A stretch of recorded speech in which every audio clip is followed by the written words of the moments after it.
ang mga kwento ng pag-ibig, kwento ng buhay at kwento ng pag-asa dito sa Barangay Love Stories. Love Stories.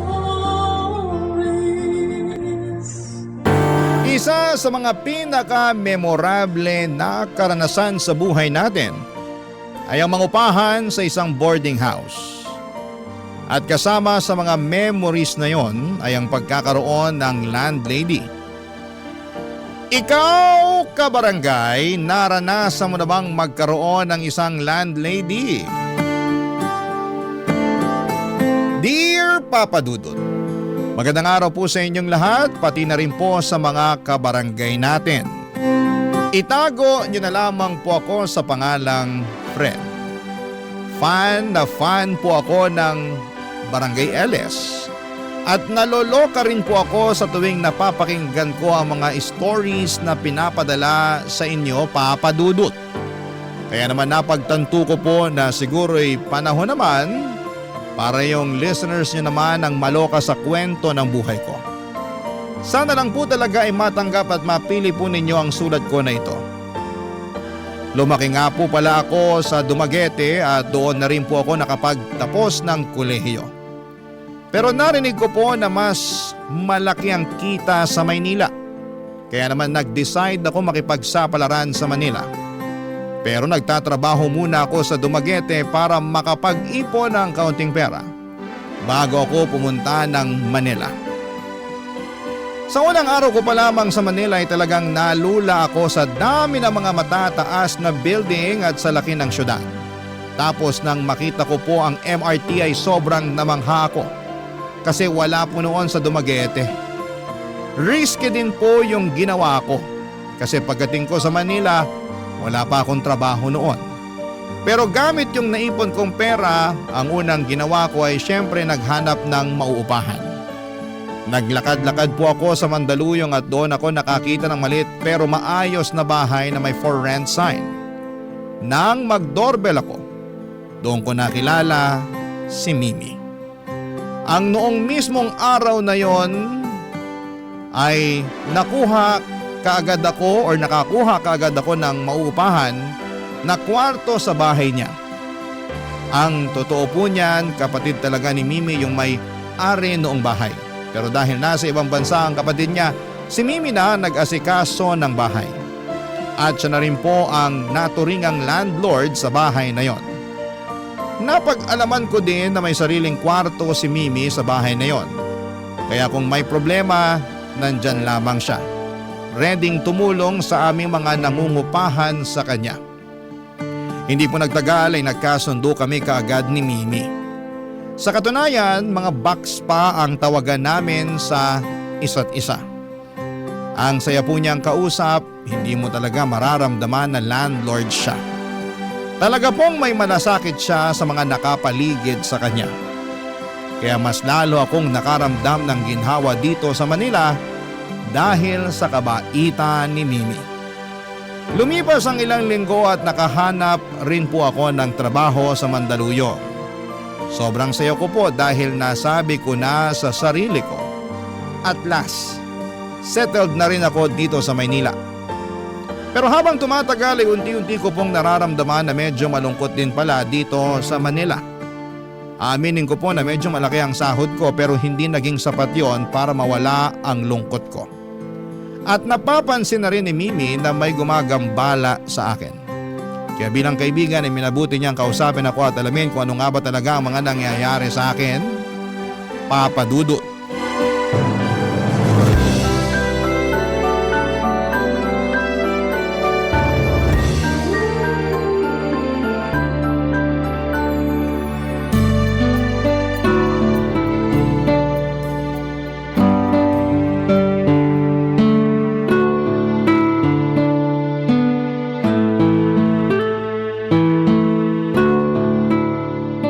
Nakakalokang buhay to! Hoy, Bax! Hinaan mo nga yung boses mo. Baka mamaya marinig ka pa ng ibang boarders dito eh. Ano ba kasing inaarte mo dyan, ha? Sawang-sawa na ako sa buhay na to, Bax! Feeling ko madadepress na talaga ang beauty ko! Ay, hala siya. Bakit naman? Natanggap ko na kasi sa bank account ko yung sahod ko. Sandali lang. Namomroblema ka kasi natanggap mo na yung sahod mo? Nagpapatawa ka ba? Hindi. Namomroblema ako kasi wala akong jowa na pwede kong ilibre. Wow ha, nahiya naman ako sa problema mo. Dapat nga magpasalamat ka pa kasi ang laki ng natanggap mong sahod. Tapos hindi rin naman ganun kamahal yung upa mo sa kwarto dito sa bahay. Alam ko naman yun. Actually, nagpapasalamat nga ako kasi hindi ko akalain na makakapag-settle ako kaagad sa Manila. Pero, alam mo ba yung feeling na... Yung feeling na... Yung feeling na wala kang katuwang sa buhay? Yung feeling na maayos nga yung buhay mo. Pero by the end of the day, nalulungkot ka naman. Kasi nare-realize mo na mag-isa ka lang sa buhay. Hay nako Bax, pinagdaanan ko na yan nung teenager pa lang ako. At tapos na ako sa chapter na yan ng buhay ko. Kontento na ako sa buhay ko, no? Basta napapatakbo ko lang na maayos tong bahay at naaasikaso ko kayong mga boarders, okay na sa akin yun. Chusera ka? Talaga bang hindi ka natatakot na tumandang dalaga? Hindi. Alam mo kung ano yung dapat kong katakutan? Yung may jowa ka nga pero hindi ka naman pinakikisamahan na maayos. Ay wow! Siguro naranasan mo na yun, no? Oo, kaya sinasabi ko sa'yo, tigilan mo na yung kakadrama dyan sa wala kang jowa. Kasi blessing in disguise yan. Ay, bahala ka dyan. Basta ako, gusto ko ng boyfriend. Yung tipong may nayayakap at nahalikan ako pagkatapos ng trabaho. Yung tipong may nasasabihan ako sa lahat ng achievements ko at yung tipong tatanggapin ako ng buong buo. Alam ko na kung bakit ka nagkakaganyan. Oh, bakit na naman? Sa kakabasa mo yun ng pocketbook eh. Akala mo ba hindi ko napapansin na ginawa mo ng libangan yung pagbabasa ng pocketbook tuwing day off mo? Tigilan mo na yan, Fred. Kaya ka nagkakaganyan eh. Walang basagan ng trip, Bax? Kaloka ka? Ay, maiba ko. May plano ka bang dumalaw sa inyo sa Dumaguete? Sama mo naman ako. Hindi pa kasi ako nakakapunta doon. Ay, game ako dyan. Bet ko yan. Pero mamaya na natin pagplanuhan yan. Kasi okay pa naman ako dito sa Manila sa ngayon.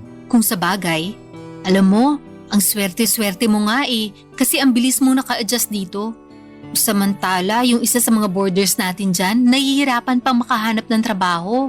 Uy, totoo? So paano siya nakakapagbayad ng upa sa'yo? Ichismis mo na sa akin yan habang tayo palang dalawang nandito sa sala. Dali!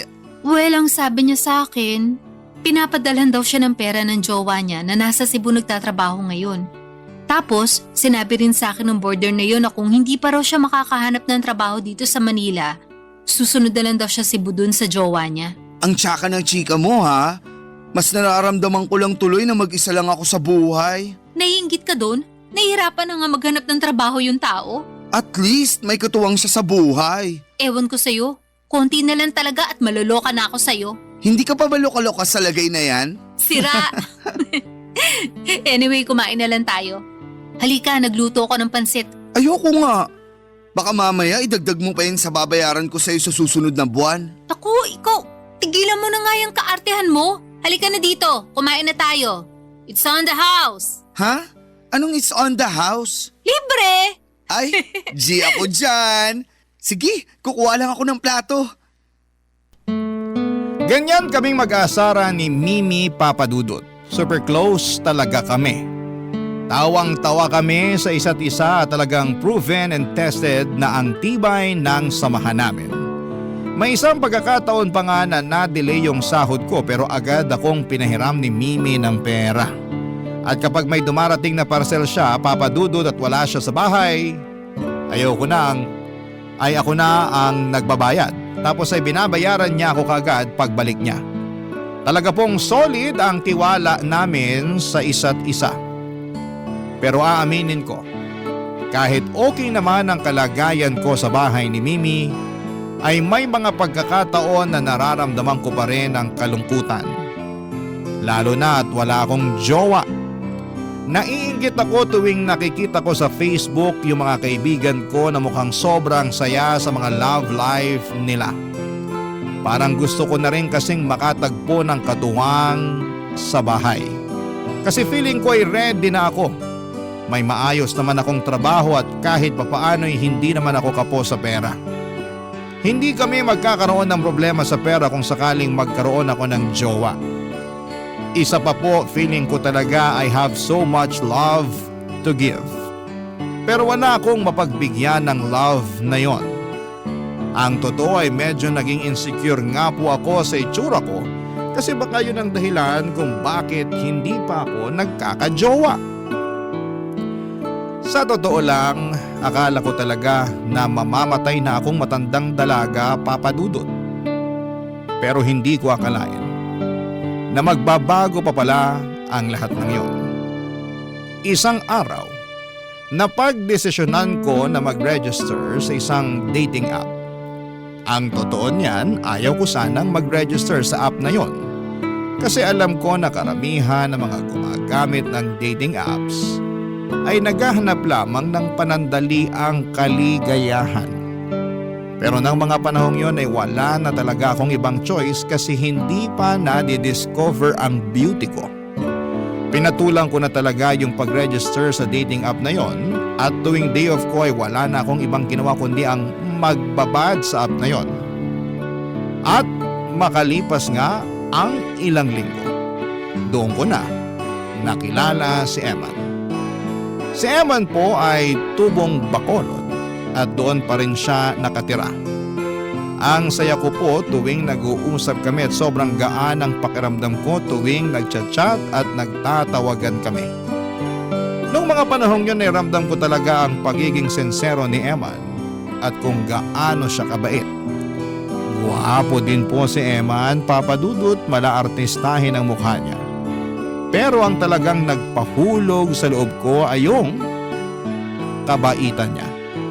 At noong mga panahong yon ay unti-unti nang napapansin ni Mimi na nawawala na yung lungkot at depression ko.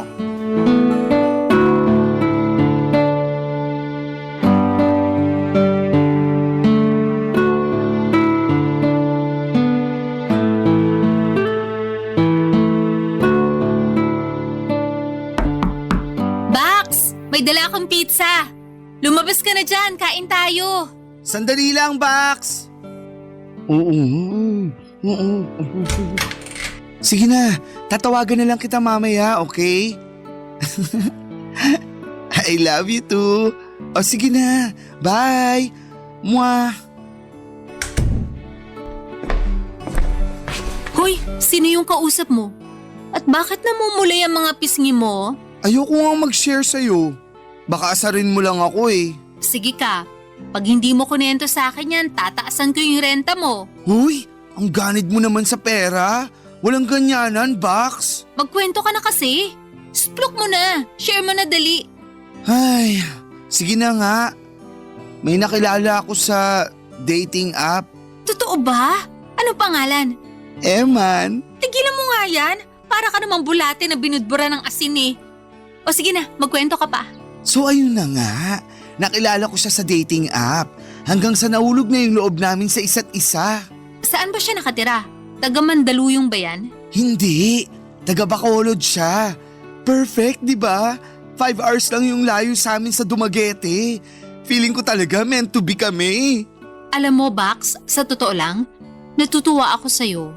Kasi bihira lang kita makita na ganito kasaya. Pero sana naman, ingatan mo yung puso mo. Kung makapagsalita ka naman. Seryoso ko. Kilala kita. At alam kong sobrang rupok mo pagdating sa pag-ibig. Ang totoo niyan, kami na ni Eman. Ano? Kayo na? Pero huwag kang mag-alala kasi mabait si Eman. At nararamdaman ko talaga na legit at hindi fake news yung pagmamahal niya para sa akin. Kaloka ka naman. Bakla ka ng taon. Kilalanin mo muna yung tao bago ka makapagrelasyon sa kanya. Alam ko na ang lahat ng kailangan ko malaman tungkol sa kanya.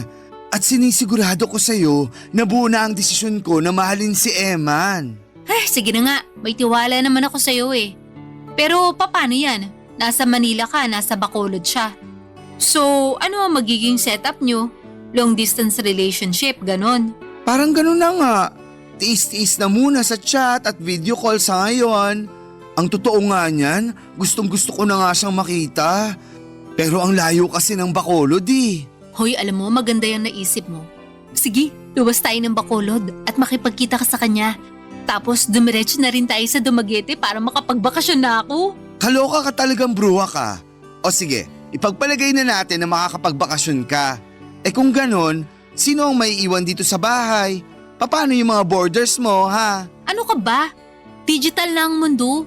Makikiusap ako sa mga border na ipadala na lang sa e-wallet ko yung bayad nila sa upa kung sakali. Gusto mo lang magbakasyon dinamay mo pa ako. Nakakaloka ka.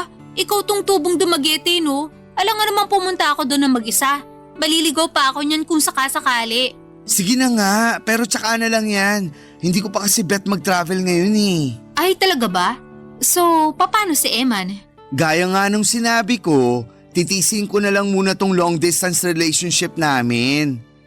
Ay, nga pala Bax, bago ko makalimutan. Eto, bayad ko yan sa upa ngayong buwan. Uy, thank you ah. Mabuti ka pa palaging on time yung bayad.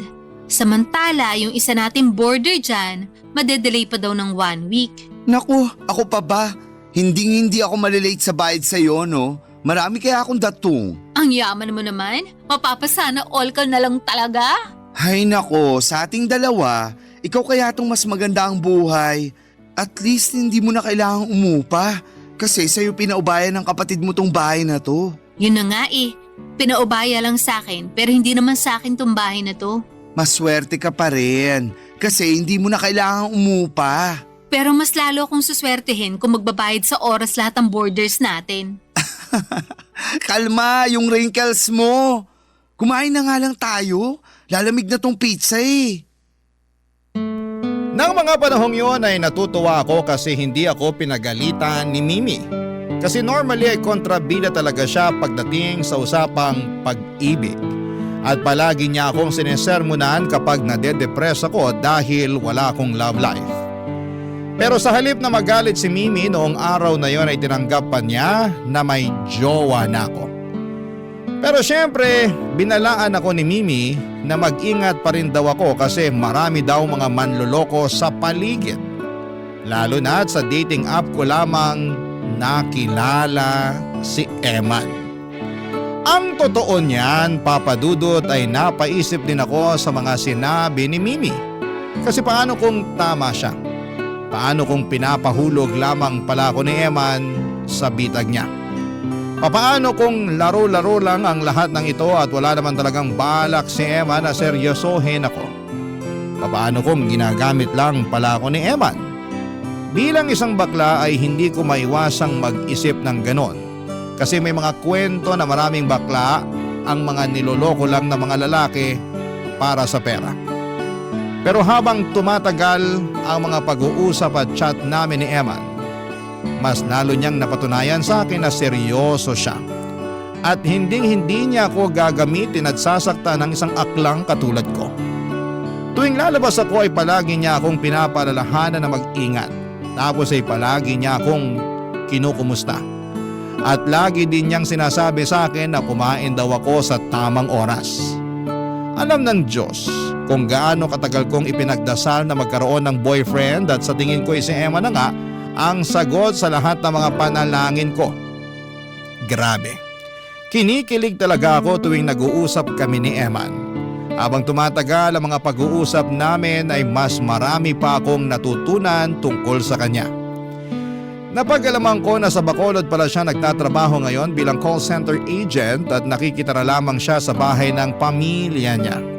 Nalaman ko rin na 4 sila na magkakapatid at nalaman ko rin na madalas mag-away ang nanay at tatay niya dahil daw sa pagiging babaero ng tatay niya.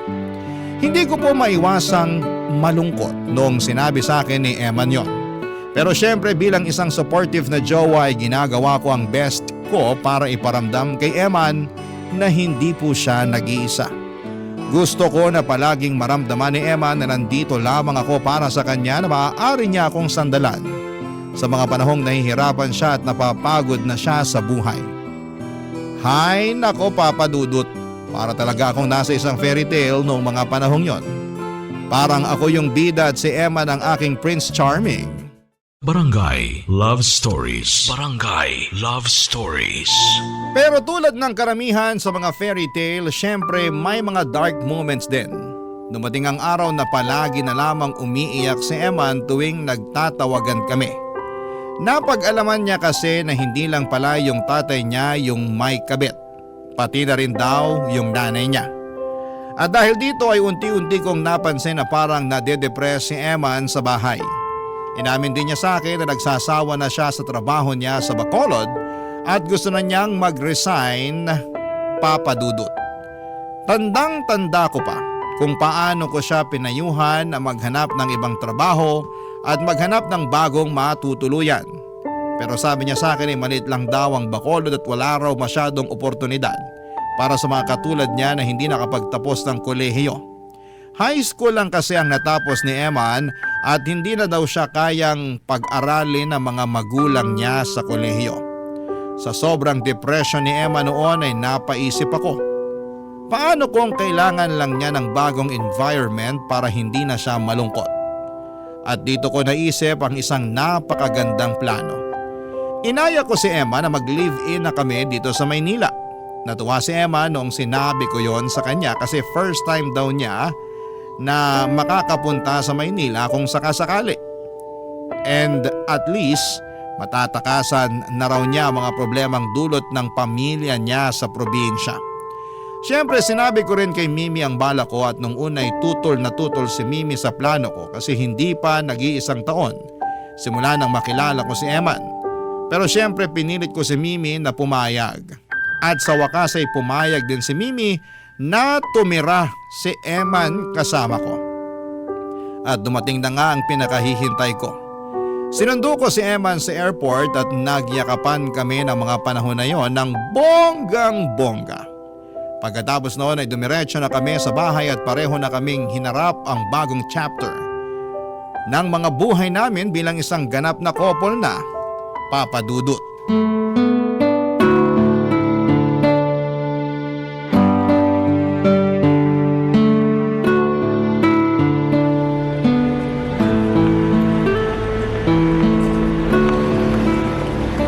Mahal, alam mo, sobrang saya ko talaga na nandito ka na sa Manila. Ako din, mahal.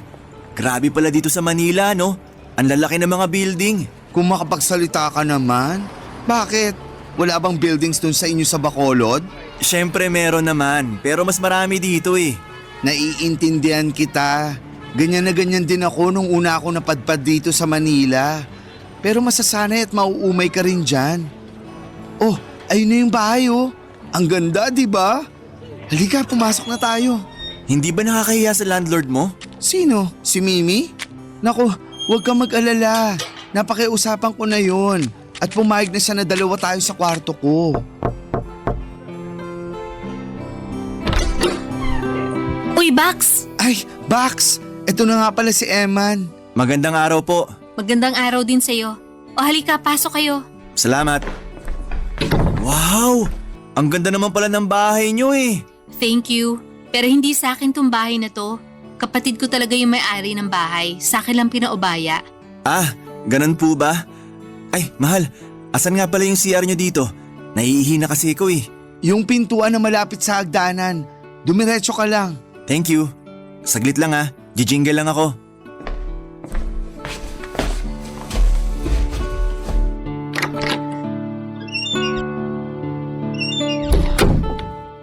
Gwapo ng jowa ko, Bax, no? Oo naman. Oh, ba't parang Biyernes Santo yung mukha mo? Ewan ko ba, Bax? Hindi ko mapaliwanag. Parang ano kasi, Parang… parang may mali. Ha? Parang hindi maganda ang kutob ko dyan sa jowa mo. Huy, ano ka ba? Hinaan mo nga yung boses mo. Baka mamaya marinig ka. Sa turo lang ako, Bax. Malakas ang kutob ko na pineperahan ka lang yan.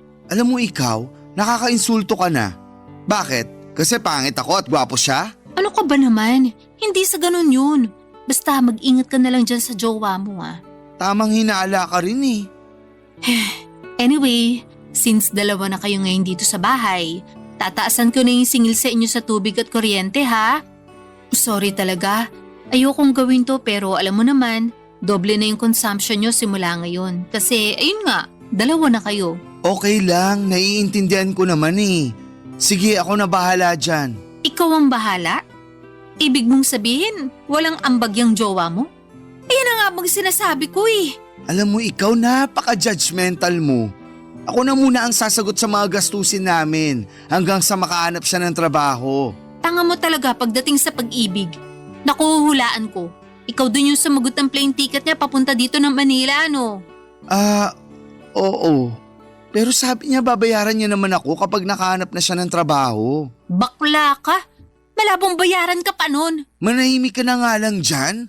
Baka mamaya marinig pa tayo eh. Puro hinala si Mimi noong araw na yon, Papa Dudut. Pero naiintindihan ko naman kung saan siya nanggagaling. Kasi concerned lamang siya sa akin. Hindi ko rin naman siya masisisi kasi marami ng bakla ang niloloko ng mga lalaking pogi. Pero talagang nais kong ipakita at patunayan sa lahat na iba si Eman sa mga lalaking nanloloko ng bakla.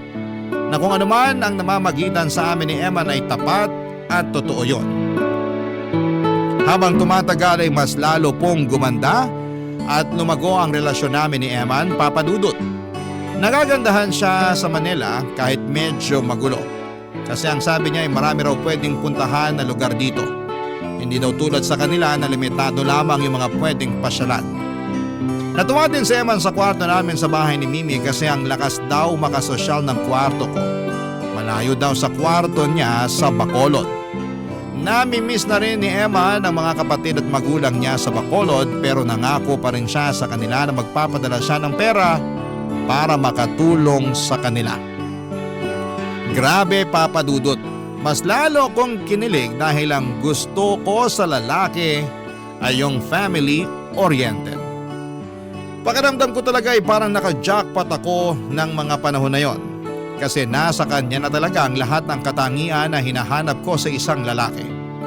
Makalipas nga ang ilang linggo ay nakahanap din si Emma ng trabaho sa isang call center dito sa Mandaluyong. Pero bago siya pumirma ng kontrata ay kinausap ko muna siya kung sigurado na ba siya sa desisyon niyang magtrabaho ulit sa call center. Kasi baka ma-burnout lamang siya ulit tulad na nangyari sa kanya sa Bacolod. Pero ang sagot sa akin ni Eman ay basta raw nandito ako sa tabi niya, hindi raw siya mabe-burnout. Naku, Papa Dudut, kinilig na naman ang akla noong narinig ko yon. Kaya nung araw na yon para i-celebrate ang pagkatanggap ni Eman sa bago niyang trabaho, umorder ako ng maraming pagkain at sa bahay na kami nagsalo-salo, Papa Dudut.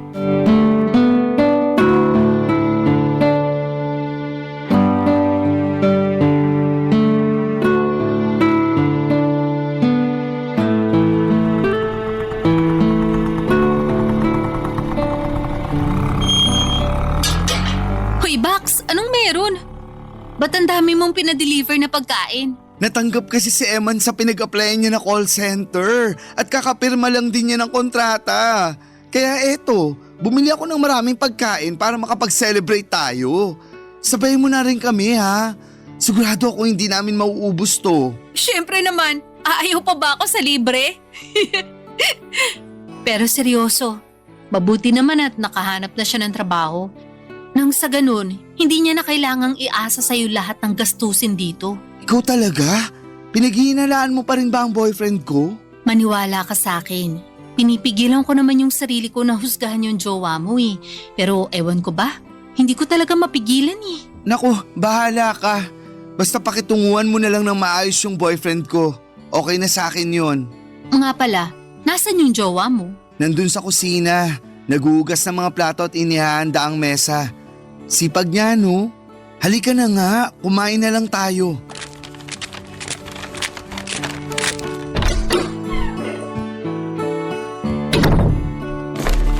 Mahal, halika na dito, kain na.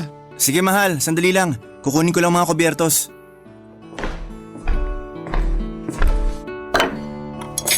Umupo ka na dito. Ang dami kong binili oh.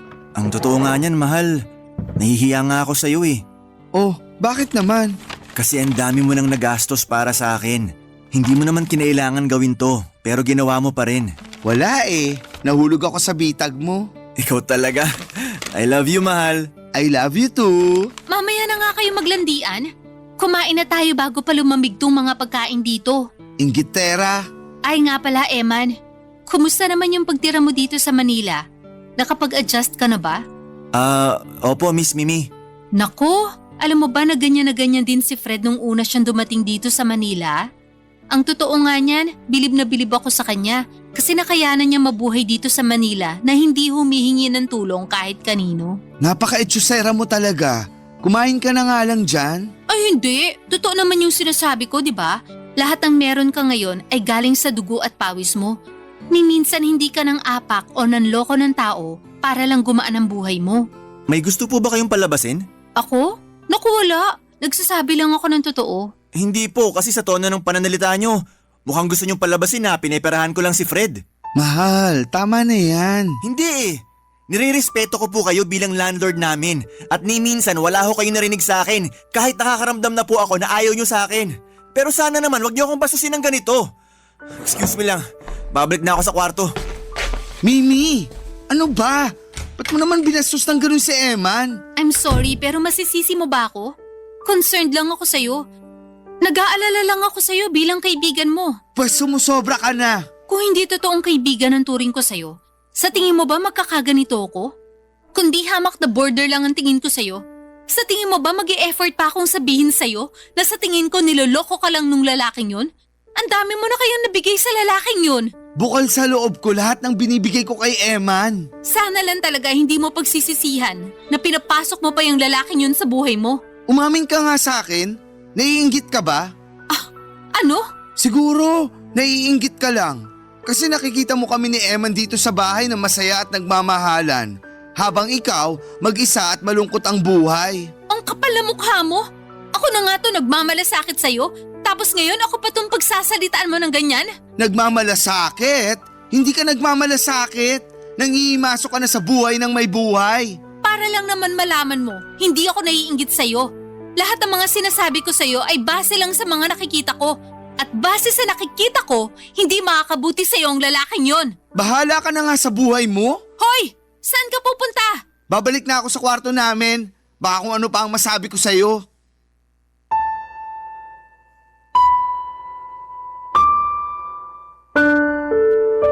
Galit na galit ako kay Mimi ng mga panahong yon, Papa Dudut, kasi pakiramdam ko ay sobra na siyang nangihimasok sa personal na buhay ko. Nainis ako noong bastusin niya si Emma ng harap-harapan. Noong araw na yon ay pumasok agad ako sa kwarto at naabutan ko si Emma na umiiyak. Dinamayan ko siya at ako na rin mismo ang humingi ng tawad sa ginawa ni Mimi. Naawa ko kay Eman kasi kahit na nagbunga yung mga pagsusumikap niya sa paghahanap ng trabaho ay hindi yun nakita ni Mimi kasi patuloy na naniniwala si Mimi na ginagamit at pineperahan lamang ako ni Eman. Hindi rin kami nagkibuan ni Mimi ng ilang linggo. Kinakausap ko na lamang siya tuwing kailangan ko ng magbayad ng renta, pero maliban doon ay tahimik na lamang ako kasi ayoko na ng gulo. Yung pananahimik ko at hindi pagkibo kay Mimi ay parang paraan ko para ipakita sa kanya na hindi ko gusto ang ginawa niya. At si Mimi naman ay hindi na rin ako pinapansin at siguro yun din ang paraan niya para iparating sa akin na pinaninindigan niya ang hinala niyang niloloko lamang ako ni Eman. Sa totoo lang ay sobra akong nasaktan noon kasi maayos ang relasyon namin ni Mimi bilang magkaibigan tapos ay biglang nagbago ang lahat nang pumasok si Eman sa buhay ko.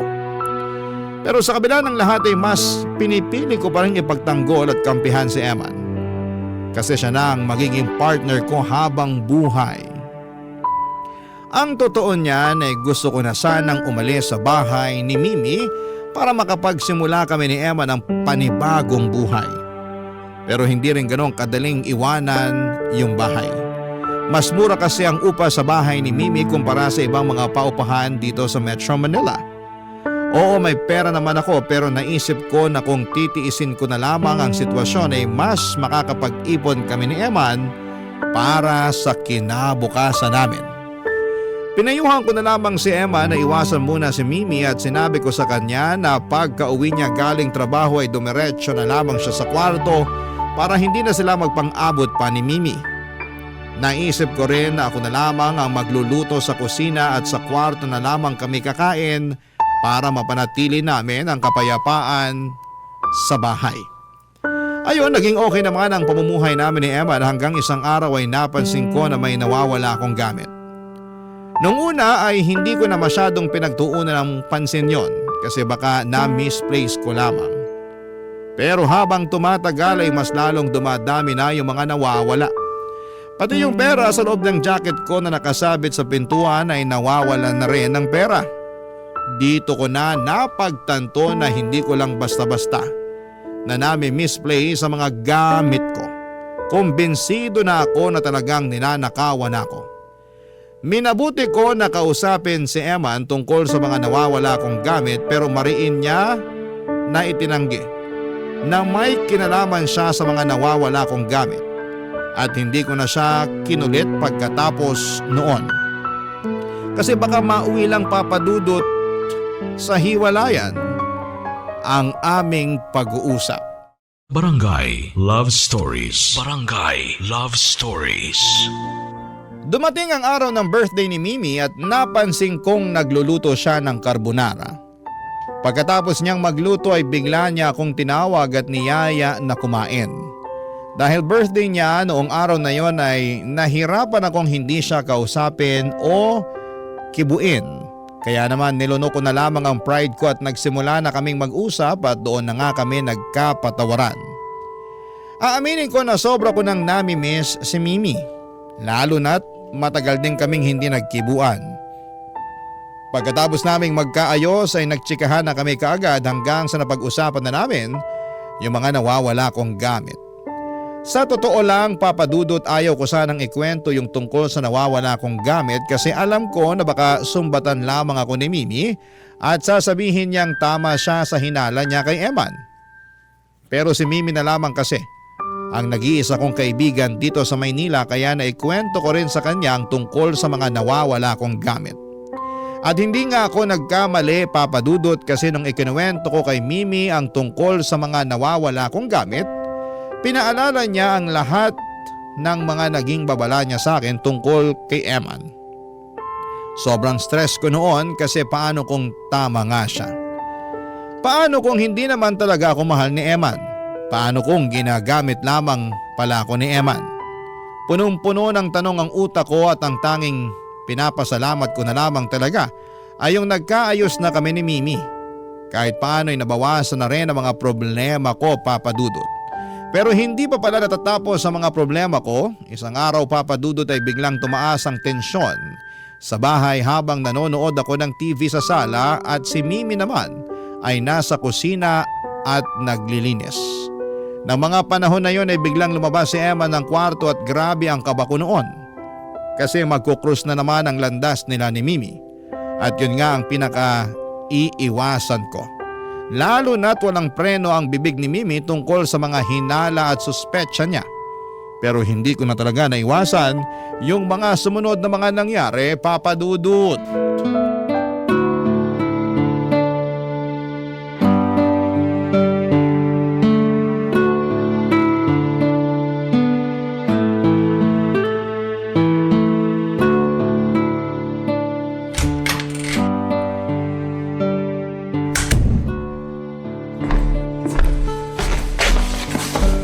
Oh, mahal! Ba't ka lumabas ng kwarto? May kailangan ka? Bigla akong nagutom eh. Magluluto lang ako. Ano ka ba naman? Wag na, ako na lang magluluto para sa'yo. Sige na, bumalik ka na sa kwarto. Hindi naman ako inutil para pagsilbihan mo pa. At isa pa, may karapatan din naman siguro ako sa bahay na to. Kasi simula sa susunod na buwan, magbibigay na ako sa'yo ng pera para sa share ko sa lahat ng gastusin natin. Please, wag na. Ako na lang ang magluluto. Ano ka ba? Hindi. Saglit lang ako, tas babalik din ako sa kwarto kaagad. Sige na, manood ka lang ng TV dyan. Doon lang ako sa kusina. Ano to? Mahal, halika nga. Oh, bakit? May problema ba? Tingnan mo nga tong ref. Ba't may padlock? Hay nako, sinadya ko talaga yan. Kasi baka pasukin tayo na magnanakaw dito. Alam mo na. Sandali lang, Bax. Wala ka namang sinabi sa akin na lalagyan mo ng kandado tong ref ha. Sinadya ko talagang hindi sabihin sa'yo. Kasi baka matunugan tayo ng iba dyan. Mahirap na. Sagad na po yung pasensya ko sa inyo. Pinagpapasensyahan ko lang kayo kasi hindi naman namin bahay to. Pero sobra-sobra na yung pamamaliit nyo sa akin. Tigilan mo nga ako sa drama mo. Kwento sa akin ni Fred na unti-unti na siyang nawawalan ng gamit. At alam kong kagagawan mo ang lahat ng yon. Oo, hindi ako galing sa mayaman na pamilya. At hindi ako nakapagtapos ng pag-aaral. Pero hindi ho ako magnanakaw. Yung dangal at prinsipyo ko na lang po ang meron ako. At hindi ako makakapayag na pati yun ay yuyurakan nyo pa. Alam mo, para sabihin ko lang sa'yo, hindi ko talaga maintindihan kung bakit ka pa pinagtsatsagaan ni Fred. Baka mas mabuti pang bumalik ka na lang sa kung saang lusa ka man kinuha ni Fred. Ayoko na magnanakaw sa sarili kong pamamahay. At ang dahilan kung bakit pumapayag pa ako na manatili ka dito ay dahil may respeto ako kay Fred. Pero sa'yo wala. Sumusobra na po kayo. Ano bang nagawa ko sa inyo para maliitin niyo ako ng ganito? Ano, Fred? Wala ka man lamang sasabihin dito sa mapanghusga mong kaibigan? Kita mo na? Mismo si Fred hindi makapagsalita. Kasi pati siya pinagdududahan ka na rin. Hindi mo rin naman siya masisisi. Kasi dadalawa na nga lang kayo sa kwarto nyo tapos mawawalan pa siya ng gamit. Wala nga namang nilipad ng hangin o kaya kinuha ng white lady yung mga nawawala niyang gamit. Mimi, tama na yan. Ay hindi! Magsasalita ako kapag may nakikita o nararamdaman akong mali. Alam mo, hindi na ako magtataka kung talagang ninanakawan ka niyan eh. Kasi isipin mo hindi pa nga nag-iisang taon simula nung naging kayo. Pero hindi siya nagdalawang isip na lumuwas galing Bacolod papunta dito sa Manila. At talagang ikaw pa yung pinagbayad niya ng plane ticket niya ha? Matatanggap ko na ho yung sahod ko sa susunod na buwan. At may balak akong bayaran si Fred sa perang pinambili niya ng plane ticket ko. At lumuwas ako ng Manila kasi gusto kong takasan yung sama ng loob na dinudulot ng pamilya ko sa akin dun sa Bacolod. Ang galing ng palusot mo dire-diretso. Hindi ka man lang nautal. Ilang linggo mo pinaktis yung palusot na yan no. Mukhang pareho na nga kayong kumbinsido na talagang magnanakaw ako. Kung ganun ang tingin nyo sa akin, wala na ako magagawa. Pero hindi na ako tatayo dito habang pinagsasalitaan nyo ako ng masama. Ang drama. Sa inyong dalawa, mukhang mas bakla yung jowa mo na yan Ikaw naman kasi.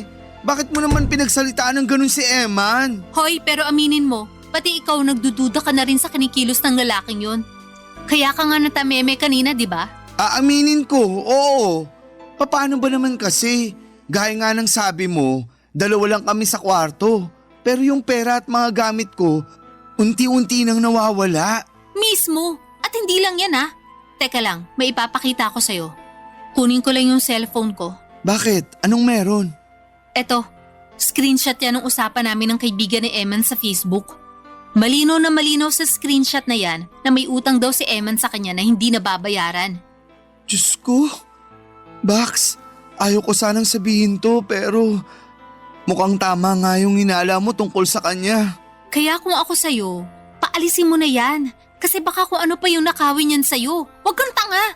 Hindi porket bakla magpapaloko ka na lang ng ganun-ganun sa lalaking yun. Sige, siguro panahon na para kausapin ko siya. Aakyat na muna ako sa kwarto.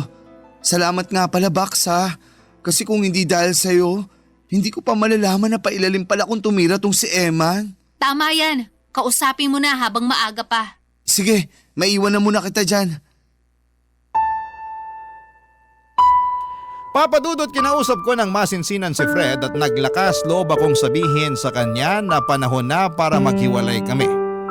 Ang totoo niyan ay ayokong matulad sa ibang bakla na kahit harap-harapan ang niloloko ng lalaki ay nagpapakatang GA pa rin sa ngalan ng pag-ibig. O bakla nga ako at kadalasan ay marupok ako pagdating sa pag-ibig pero hindi ako tanga. Kaya't sinabi ko kay Emma na oras na para maghiwalay kami. Noong mga sumunod na araw ay nag-impake na siya at sinubukan ko siyang bigyan ng pera para makapagsimula siya ng panibagong buhay. Pero hindi niya tinanggap ang pera at ang sabi niya sa akin ay mangungutang na lamang daw siya sa mga kakilala niya kasi ayaw niyang tanggapin ang pera ko.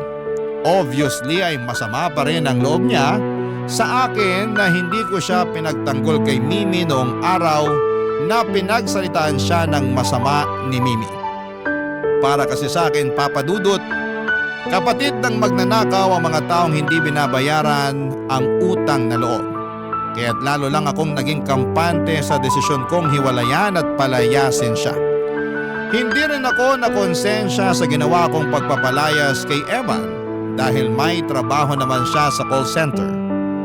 Noong tuluyan nang nawala si Eman sa bahay at sa buhay ko ay aaminin ko na na-depress ako.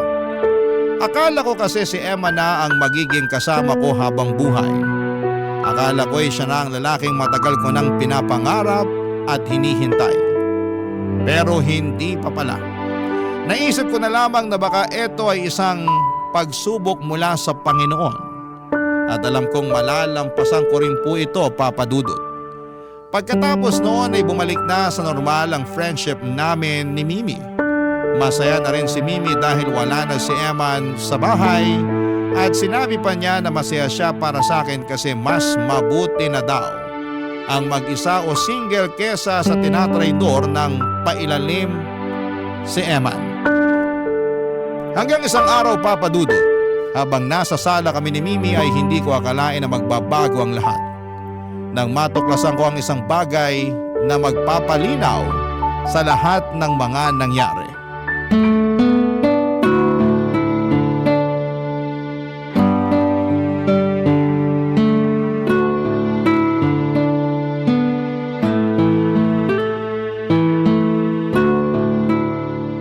Bax, remind lang kita ha.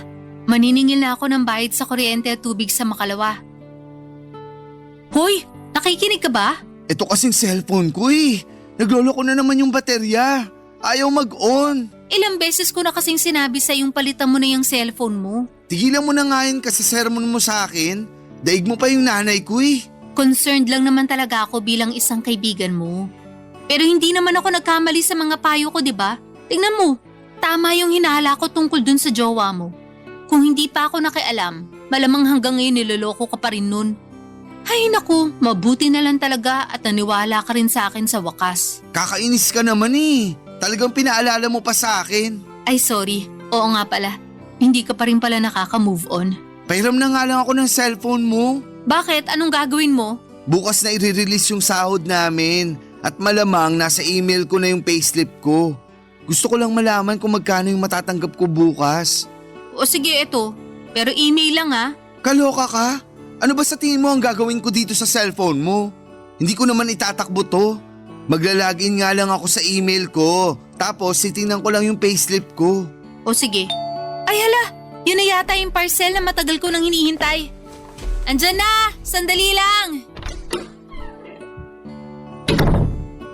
Email. Login. Ay, ayan. Ay, perfect! 30,000 yung matatanggap ko bukas. I love it! Ay, makapag-Facebook na nga lang. Asa na ba yun? Exit. Home. Facebook. Ayan. Sandali lang. Ano to? Diyos ko. Bax, nakuha ko na rin yung parcel na pinakahihintay ko. Sana lang talaga hindi ba to ang laman nito? Magpaliwanag ka nga sa akin. Bakit nakalagin sa cellphone mo yung account na sinasabi mong kaibigan ni Eman, ha? Hoy! Hindi ba sabi ko sa'yo email lang yung pakikialaman mo? Akin na nga yung cellphone ko. Pineke mo yung screenshot na pinakita mo sa akin.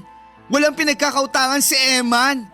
Gawa-gawa mo lang ang lahat ng yun para siraan si Eman sa akin. Oh my goodness! Yung mga nawawalan gamit at pera ko, ikaw din ba ang nagnakaw? Magsalita ka. Kung hindi, sa barangay tayo magtutuos. Ano? Oo na, inaamin ko na. Ninanakawan kita at siniraan ko si Eman para hindi mo ako pagdudahan. Ang kapal na mukha mo. Tinuring kitang kaibigan. Paano mo nagawa sa akin to, ha? Nalulung ako sa sugal, Fred. Nung una maganda ang naging takbo ng pagsusugal ko. Dumoble pa nga yung perang pinusta ko. Pero habang tumatagal, unti-unti ring nawala ang swerte ko. Hanggang sa umabot sa punto na yung mga binabahid na ng mga border para sa upay nagagamit ko pampusta. Ang totoo nga niyan, ubos na yung pera eh. At hindi ko na alam kung paano babayaran yung kuryente at tubig natin buwan-buwan. Kaya ako nagawa ang lahat ng yun. Pinagkatiwalaan kita. Fred, may pinagsamahan naman tayo, di ba? Please, patawarin mo na ako. Hindi ko ginustong malulong at matalo sa sugal. Ginawawa mo yung jowa ko. At ako naman tong tanga na nagpadala sa lahat ng panunulsol mo, ayop ka. Wala kang kwentang tao! Daig mo pa yung magnanakaw sa ginawa mo sa akin! Ah, ganun? Sige, lumayas ka. Hindi na kita kailangan dito. Kunin mo na yung mga gamit mo sa kwarto at lumabas ka ngayon din. Talagang aalis ako! Sana malulung ka sa bisyo hanggang sa madepress ka! Lumayas ka na, Bading! Sa ating dalawa, mas mukha kang bading! Diyos ko, ano ba tong ginawa ko? Asa na ba yung power bank ko?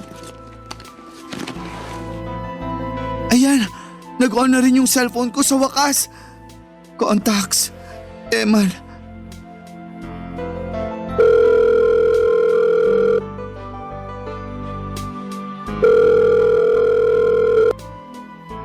Hello? Hello, Eman? Mahal, kamusta ka na? Oh, ba't ka napatawag? I'm sorry kung pinagdudahan kita. Tama ka. Wala ka nga talagang kasalanan. Sana mapatawad mo pa ako. Magagawan pa naman natin to ng paraan, di ba? I'm so sorry. Sising-sisi ako na hindi kita naipagtanggol kay Mimi. I love you so much. Mahal na mahal pa rin kita. Huli na ang lahat, Fred. Binaliwala at pinag-isipan mo ko ng masama noong mga panahon kinailangan ko yung suporta at yung pagmamahal na sinasabi mo. Sana naman intindihin mo ko. Pinalabas niya na ninanakawan mo ko. Pero ang totoo niyan, siya pala mismo yung nagnanakaw ng mga gamit at pera ko dahil nalulung siya sa sugal.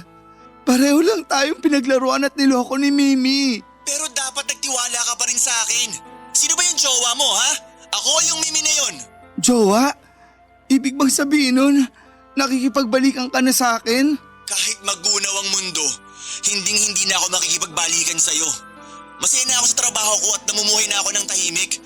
Puro problema at gulo lang ang dala nyo sa akin nung dyan pa ako kina Mimi nakatira. Kaya please lang, lubayan mo na ako. Ang kapal na mukha mo. Hoy Eman, in case nakakalimutan mo, ako ang nagdala sa'yo dito sa Manila. Kung hindi dahil sa akin, nagde-depress-depressan ka pa rin hanggang ngayon dun sa Bacolod. Ano bang pinuputok ng butsi mo? Yung pera na ginamit mo pambili ng plane ticket ko? Huwag ka mag-alala, ibabalik ko na sa'yo yung pera mo. I-text mo na lang sa akin yung account number mo at ipapadala ko sa'yo yung pera para matapos na ugnayan natin sa isa't isa. Paano mo ako nagagawang ipagtabuhay na lang ng basta-basta? Minahal mo ba talaga ako? Nakakalimutan mo na ba? Ako yung ipinagkabuyan mo. At oo, minahal kita ng sobra-sobra. Akala mo ba hindi ako nasaktan nung naghiwalay tayo? Lugmok na lugmok ako noon.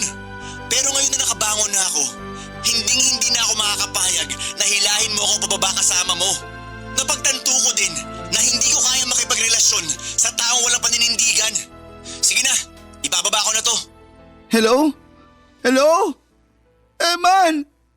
Eman!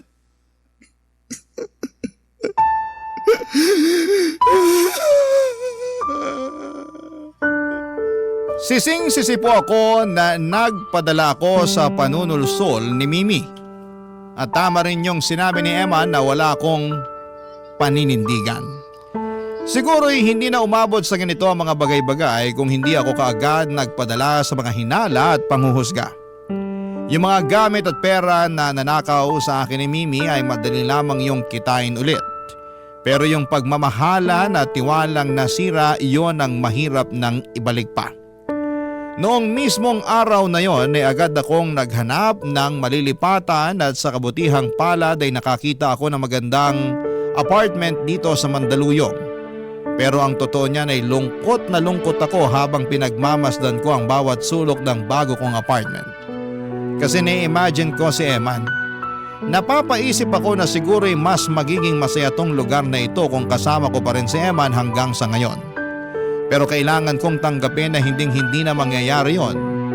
Sising-sisi ako na yung pagmamahal at tiwala na ibinigay sa akin ni Eman ay sinuklian ko lamang ng hinala at pagdududa. Ang tanging nais ko pong iparating sa mga nakakabasa o nakakarinig ng kwento kong ito ay sana'y huwag kayong manghusga agad-agad ng kapwa ninyo. Bigyan nyo ng pasensya at panahon ng bawat isa at maghanap kayo ng konkretong ebidensya bago kayo magbuo ng sariling judgment ninyo. Palagi ninyong tandaan na may tatlong panig ang bawat kwento. Ang perspective mo ang perspective ng ibang tao at ang mismong katotohanan. At ang kwentong ito ay ang aking masaklap at mapait na katotohanan. Papa Dudut, maraming salamat po sa pagbibigay sa akin ng pagkakataon na maibahagi ang kwento ko. Ang inyong forever kapuso at kabarangay, Fred. Ako, gigil na gigil talaga ako sa nangyayari sa kwento natin. O ikaw, kabarangay, kumukulo rin ba dugo mo? Pwede kang mag-iwan ng comment sa ating comment section.